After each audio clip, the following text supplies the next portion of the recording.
አቤት እናትነት ሚስጥሩ ረቂቅ ወረት የሌለበት ፍቅሩ የማያልቅ አቤት እናትነት ሚስጥሩ።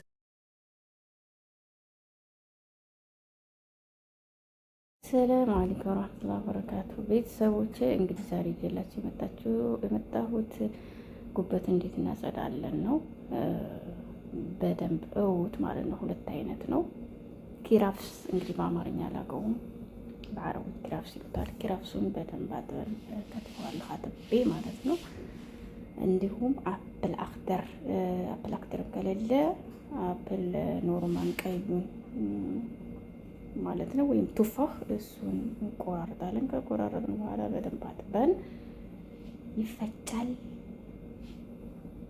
አጥቤ ፈጭቼ አጠለዋለሁ።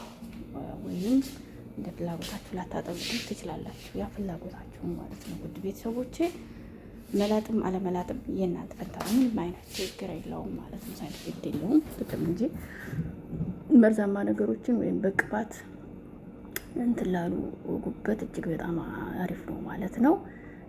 እንዲሁም ኩዝበራ ልጨምሩበት ትችላላችሁ፣ ያ ፍላጎታችሁ ነው። ኩዝበራው ይህን ካደረጋችሁ በኋላ በደንብ ፈጭታችሁ ታጠላላችሁ። ለተከታታይ 3 ወይም 5 ቀን ጠጡት። ሁለተኛው አሰራሬ ደግሞ እንግዲህ በደንብ ከፈጨው በኋላ አጠለዋለሁ ማለት ነው ሀባይቢ። ሁለተኛው አሰራሬ ደግሞ ቀይ ስር እንዲሁም ኪራፍስ 1 ሎሚ ነው።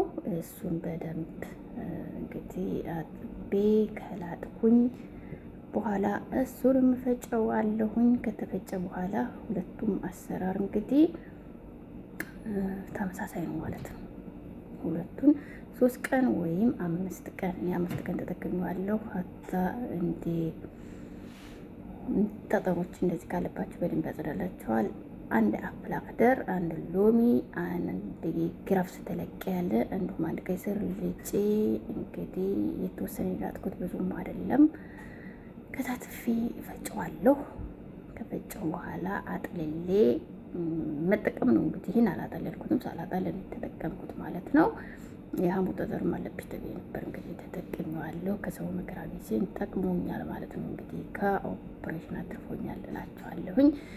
ከአላህ ጋር ውድ ቤተሰቦቼ ከፈጨው በኋላ ያው መጠጣት ነው እንግዲህ፣ ሰበቡን ማድረስ ነው እንጂ አዳኙ አንድ አላህ ነው። ሁላችንም ግን በምንችለው ራሳችንን መጠበቅ አለብን። ባለን በአትክልትና በተፈጥሮ ነገሮች ራሳችንን እንጠብቅ እላቸዋለሁ። ውድ ቤተሰቦቼ እጅጉን አመሰግናለሁ። መጨረሻ ላይ ይህን ይመስላል። እኛ ላጠለልኩትም ማጥለል የእናንተ ፍላጎት ነው። ሰላሙ አሌይኩም ወራህመቱላሂ ወበረካቱ። እንደምትጠቀሙበት እንግዲህ ተስፋ አደርጋለሁ። ውድ ቤተሰብ መልካም ውሎ፣ አላህ ደግሞ ሰበቡን እያደረግላችሁ እላለሁ። እኛ እንሞክራለን፣ የሰው ልጆች ነን። ሰበብ አድራሹ ደግሞ ወይም አዳኙ አንድ አላህ ነው። ራሳችንን መጠበቅ ደግሞ በተለይ የማዳም ቅመሞች እንግዲህ ይሄንን ይመስላላችኋለሁኝ።